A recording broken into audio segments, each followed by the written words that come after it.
Lecture du livre du prophète Isaïe. Ainsi parle le Seigneur Dieu. Ne le savez-vous pas?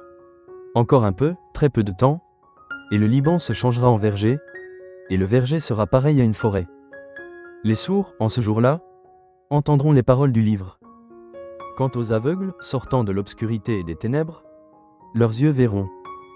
Les humbles se réjouiront de plus en plus dans le Seigneur, les malheureux exulteront en Dieu, le Saint d'Israël.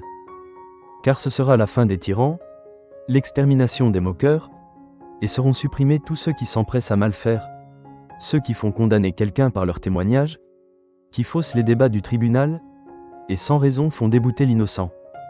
C'est pourquoi le Seigneur, lui qui a libéré Abraham, parle ainsi à la maison de Jacob.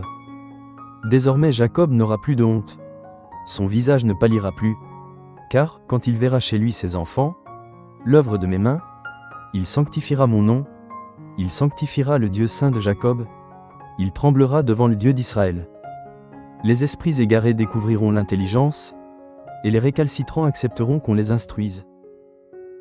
Parole du Seigneur. Nous rendons grâce à Dieu. Prenons un moment pour méditer sur ces paroles d'Isaïe. Les yeux des aveugles verront. Imaginez, un instant, la joie de celui qui reçoit la lumière après des années d'obscurité. Cette lumière promise, c'est la lumière du Christ, une lumière qui perce les ténèbres de notre propre aveuglement spirituel.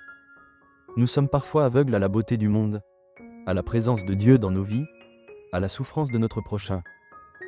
La promesse d'Isaïe est une promesse d'espérance, une promesse de guérison. Elle nous invite à reconnaître notre propre besoin de lumière, notre propre besoin d'être touché par la grâce divine. Elle nous rappelle que même dans les moments les plus sombres, la possibilité d'une nouvelle vision, d'une nouvelle compréhension, d'une nouvelle joie, est toujours présente. Alors, laissons le Seigneur ouvrir nos yeux. Laissons sa lumière éclairer nos cœurs. Demandons-lui de nous aider à voir le monde et nos vies avec un regard neuf, un regard rempli d'amour et de compassion.